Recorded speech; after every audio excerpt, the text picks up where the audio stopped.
Hi, I'm Lou with another episode of My Car Story. And today we're in Bolingbrook at the Supercar Saturday show. And I'm here with Randy. Randy, nice to see you. What's your last name? Woolley.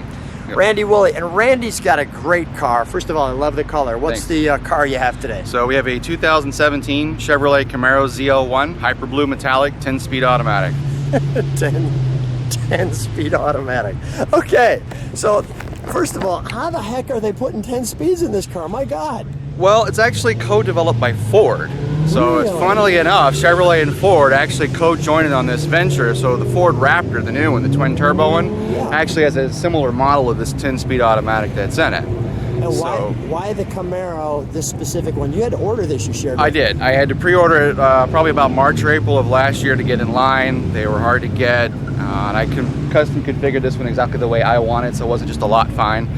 It's a very long year waiting for the car to come out. And when did you get it? I got it back in middle April, I believe. Middle April, late April, something like that. Yay, come on back. So let's take a look at this, like so. Yeah, that Hyper Blue is really popping right now. So let's take a closer look. And the ZL1, you can see that on the caliper. And those are some big rotors. My goodness, this thing. They are actually 10 to 20 millimeters larger than the brakes that are on the current Z06 Corvettes, which is understandable. There's more mass to stop, so the braking system needs to be a little larger, more weight. And you've got, this is the carbon fiber hood. So this is actually the Mosaic black hood. So I did not get the carbon fiber option. So this is the default one. If you don't opt for the carbon fiber, it comes Mosaic black painted, just like the rest of the ground effects are on the car. And it really, I mean, talk about a hood scoop, right? I mean, for a car that's a factory car. Yeah, so that is actually a pressure and heat relief vent on the underside of the vehicle. When you lift the hood, there are 3 bolts and a water panel comes loose. For track days, it allows additional heat and pressure to be relieved from the frontal area, reducing the drag. So the car has 11 different heat exchanging radiators on it. Oh, these little sinister eyes it has, right? I mean, you see this in your rearview mirror and you're going, uh-oh. Right. There's been some complaint the vertical DRLs on the car look very similar to the V6 and 4-cylinder versions of the car. Yeah. That doesn't bother me so much. I guess it's a nitpicky thing, but apparently it does bother some. Nothing bothers me on this car. I like this one. And look at the, what is it, Alcantara on the seats? Yes, so that is Alcantara. People call it Alcantara? suede. Yeah, it goes by different things. Recaro race bucket seats. Now, they're not a full track seat, so they're not going to beat you around like a full-on race seat would. Yeah. But they do have more side bolstering. They do hold you into the car a lot better than the factory seat does. That is the only interior option currently. There are no colored options. You can't exempt the Recaros from it. And I noticed on the grill too that this bow tie was see-through for air, where the one on the back. Yeah, they call it the flow tie. Flow tie. First debuted on the 5th generation Z28 for a little additional airflow through the center and to create less turbulence as the air was trying to go around the solid bow ties. And I know that you've had many Chevrolets. Can you just run down a few of them while we take a look at your interior? Sure. Vehicle directly before this one that my girlfriend currently has is a 2016 2SS Camaro. Before that, I had a 2012 4LT Grand Sport Corvette, Inferno Orange Metallic. Before that, I had a 660 horsepower, highly modified 2010 5th gen Camaro. And from the GM fleet, I've had GTOs, Trans Ams, Grand Prix. I've had Z71s, you name it. Been a long time GM guy. So you're a Chevy guy. You waited for this one. You put this one on the track. How does this one perform? Very well. Given the fact that it is 100% factory, when it comes off the lot, it is ready to go. Best Chevy so far? So far, yes. Now, its bigger brother, the ZL1 1LE, has now debuted. It's a 2018 model, and that one turns it up past 11. Is that right? It does indeed. Additional aerodynamics that push 300 pounds of downforce at about 150 miles per hour, a revised 6-speed manual transmission. It steps down to forged 19-inch wheels with a brand new tire, the 3R, which is basically the competitor for the Cup 2s. Okay. And then it has the Multimatic DSSV shocks. This has the Gen 3 Magna Ride. So when you're driving this one, what's the reaction of people? Well, it's mixed. Some people just think, oh, it's another Camaro because it'll just look like another Camaro. And other people like me run up to you and say, we got a video. Right, and then you have all kinds of people that are looking at you, whether they think they can win or not, they just want to see you take off. Okay, all right. Well, let's take a look at the interior. Sure. 10-speed automatic. Yes. Wow. And I just noticed something there. I'm going to do that. So you got 50. Yep. For the 50th anniversary? Yes, so all 2017 Camaros, regardless of trim level, have a 50 on the bottom of their steering wheel, as opposed to the typical model like the SS or the ZL1s. We're going to see this screen in action. We'll make sure we have the radio off when we start it so YouTube doesn't say that we don't have the... But the interior is relatively, clean. I mean, real clean, not over-gauged right now, and we'll see some of that when we start it. So let's take a look under the hood. Okay. And we put the sun in just the right spot so that when you open the hood, it looks like that. Wow. So this is the 650 horsepower, 650 foot-pounds of torque, 6.2 liter LT4 engine. 650, 650 torque, and wow. I mean, it's just like one big square though, right? I mean, right. So part of this is, you'll notice on the 15 and the 16 Corvette Z06s, they have a very similar LT4. There are some minor mechanical differences, although the engines are very similar. Yeah.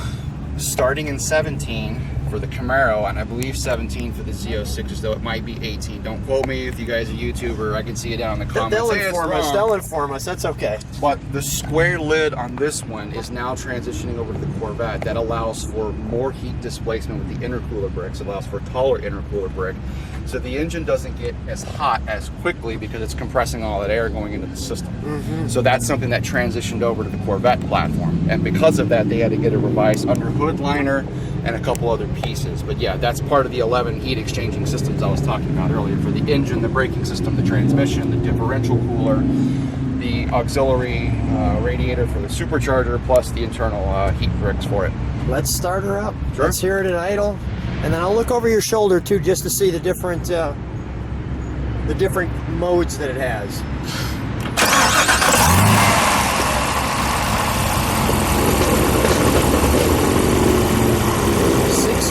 650 horsepower, and that quiet. That is 650 horsepower. Stay there for a second. That is 650 horsepower, and that quiet. That's startup and tour mode, yeah. So it has a variable mode exhaust. There's our gauges. I have it normally set up in touring mode, so that way you can start up and you don't have half the neighborhood looking at you, wondering who you are and why are you doing this at 5 o'clock in the morning. Oh, that's funny. All right, let me listen to the straighten the wheel out for just a second. Sure. So we've got the flat bottom on the wheel. Yeah. And I like the gauges. I'm going just under the sun so we can see those. All right, so right now it's in your basic instrumentation that most cars would have. So you can arrow over, you can bring up some of the performance data. So right now this will just give you a bar lateral graph for acceleration. You also have more like a gimbal design where this will actually give you directional forces that you're experiencing on the vehicle. Although I will say when you're on track, this gauge is nice to play with, but most of the time your eyes are facing forward, not looking down at this. So this is more of just a toy. Okay. Then you have a 0 to 60 timer. You've got your normal lap timers you can run. You've got basic oil temp, trans temp, pressure, all those kind of good things.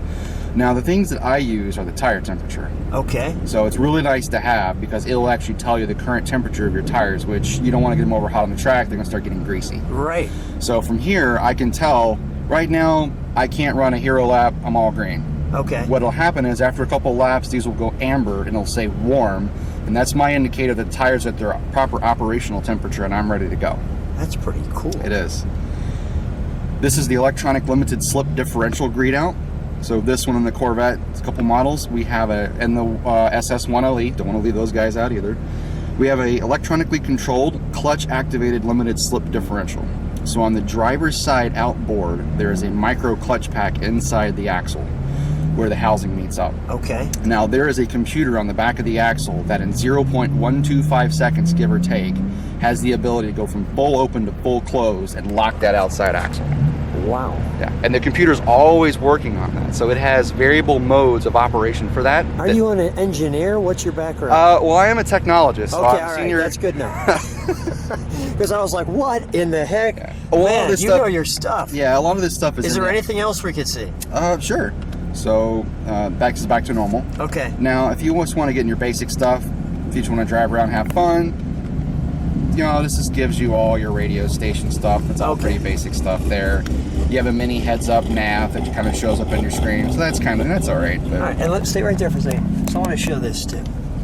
So there's all that nav. We won't play any music. Yeah. So one of the neat things that I have, and I made sure I opted for this car because I do track the car a lot, is I have the performance data recorder.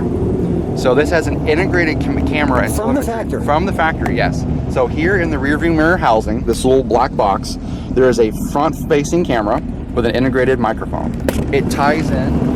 You should be able to see it, a little bevel there in the front between the factory tent. Yeah. It ties in to all the vehicle's telemetry system. So while I'm running around the track, this thing's recording what the car is seeing from the front.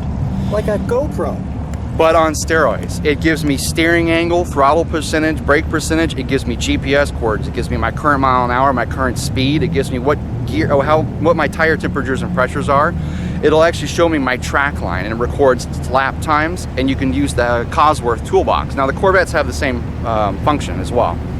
But you can download your whole track video, and it'll break it up. It'll show you your fastest lap, your slowest lap, your best mile an hour, and you can bring up a map overlay, and it'll show you your race line going around the track.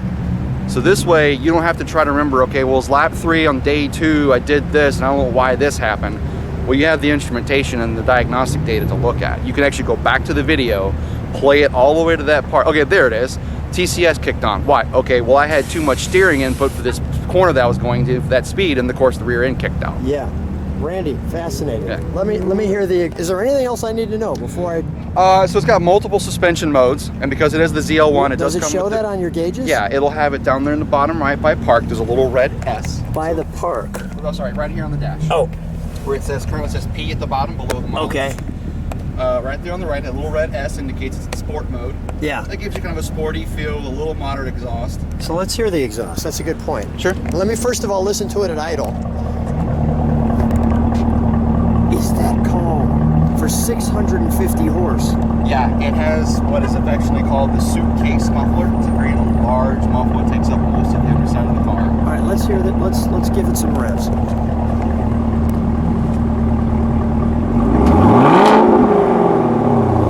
Starts to change things. Which mode are we in right now, Randy? It's currently sport. Sport, okay. So I'm going to shut it down into what's called stealth mode. Stealth mode. Now stealth mode is nice. Oh, I heard that difference. It dropped down a little. Stealth mode almost completely closes the butterfly blade. So if you're driving out at 1 o'clock in the morning, you don't have every law enforcement officer in the county. No, you won't have anybody. You're driving up like you're driving an electric car, for God's sake. It's very quiet, and then from the inside, as long as you don't give it more than probably half to 3/4 throttle, the exhaust blade's never open. The only thing you hear is the subtle whine of the supercharger going on. Let's hear it at stealth mode. Very calm.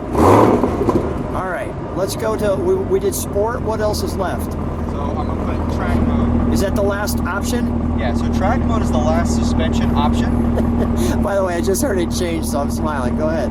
So I'm going to put it in neutral so it'll be a little better for me. Yeah.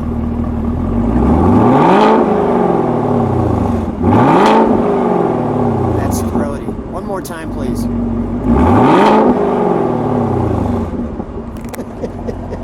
That's a nice throaty sound, right?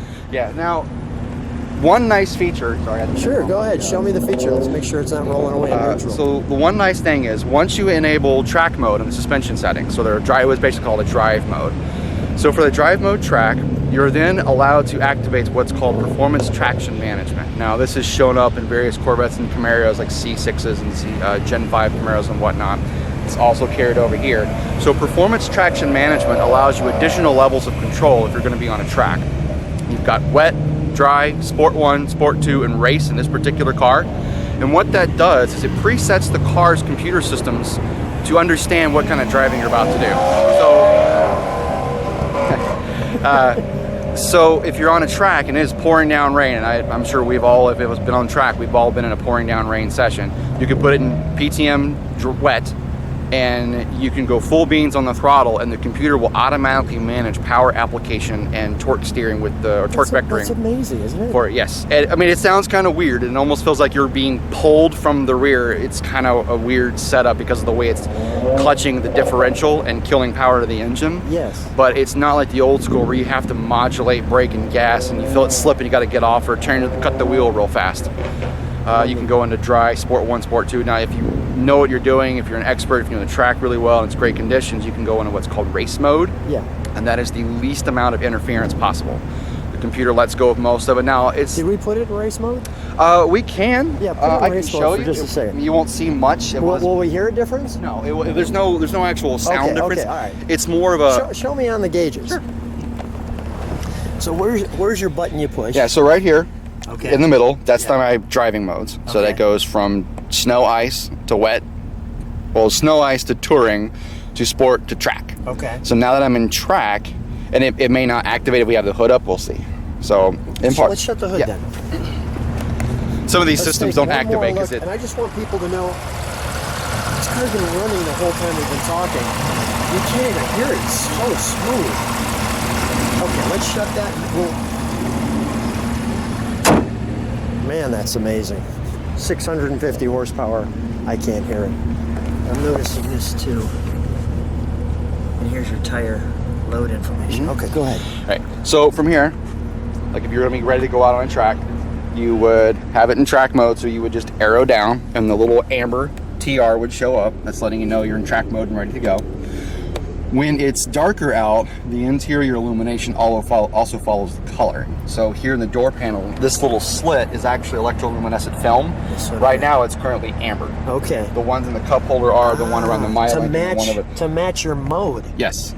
When I go to sport, it goes red. When I go to touring, it goes blue. When I go to snow and ice, it goes to this very whitish blue color. Isn't that cool? There is a grid where you can change it to any color you want, or I just leave mine in drive mode. It's a nice visual reminder of where I'm at. Sorry. That's fine. So in lighting, you can turn it off completely. You can go in show mode, which basically this does a rainbow pattern through all the colors. You can light strip it out and then change the color, and you can preset any one of these colors that are built into it. Now you can't custom configure the color settings, so they are whatever's in there is whatever you have your options. But you got quite a few options anyway. I mean, mean, there's plenty of options. Yeah. I think maybe the Mustang may have gotten more or custom options. I don't know. Maybe that's wrong. I don't know too much. Viewers will tell us. Yeah, sure. Light it up in the comments. It's YouTube. That's all right. Yeah, they'll tell us. So I keep mine in link to driving mode. It's just a nice indicator for me that I can know, okay, if I see a bunch of yellow in the cockpit, yeah, I'm probably in the wrong mode because it's raining outside. Okay. So back to the PTM. So in track mode, you're ready to go. You're going to be out on the track. So you come over here, you hit the track mode button a couple times, and what it'll end up doing is it'll bring up the PTM mode. Let me see if I can actually get it to do it here. There we go. So it says performance traction. Active handling is on. So right now it's in wet mode. That's the default one that'll come up with. That just means it's, it's wet, it's raining, it's damp, you don't know the conditions. So what I can do is now when I flip this button up and down, instead of it changing the driving mode, instead of it going from tour, sport, track, now it's changing my PTM mode. So I don't have to mess around with this while I'm racing. So if the conditions change, I can just flip this button up one. Okay, now it started raining. It's drying off. Okay, well now I can flip it down to dry. I'm becoming more competent and capable with this particular track and configuration. Okay, well now I can go down to Sport 1, I get a little more power, a little less computer control. And eventually, you go all the way down to race, active handling off, stability off, full beans, full power is available, and it trusts that you know what you're doing on this track. Wow. Randy, absolutely fascinating what this car can do. Your knowledge of it is amazing. And the price point is actually very nice. I mean, it's not cheap by any stretch. So this one was $68,050 as you see it. Yeah. Not cheap. I'm not going to even try to lie. Oh, it's totally cheap. It's not. It's still relatively expensive. However, given the track times it puts down, given the performance you have available with it, given all the functionality, the options, everything that comes with it, it's still one heck of a bargain for everything that comes with it. You got it. Randy, anything else I need to know? No, I can't really think of anything. I mean, if you guys see me I on think we covered the bases. probably most everything we could get on the YouTube channel. There's a couple PDR videos you can do. If you guys are curious about the performance data recorder, you're in YouTube. I don't know if you have any videos of Corvettes, guys on the track. You guys, all you have to do is look up PDR. It's in the Corvette, it's in the Camaro. You'll be able to see what I'm talking about. Honestly, it looks like you're playing Gran Turismo or Forza. You've got all your data, your overlays, your velocities, where you're at, your track maps, everything. The only thing you don't have are all the angry online avatars flying past you. I want to just show too, we've got this wonderful shark fin antenna along with this wonderful spoiler from back here. Randy, what a wealth of information. I appreciate it. Yeah. Great interview. Thanks for being on My Car Story. Yeah, thank you. Thank you for having me.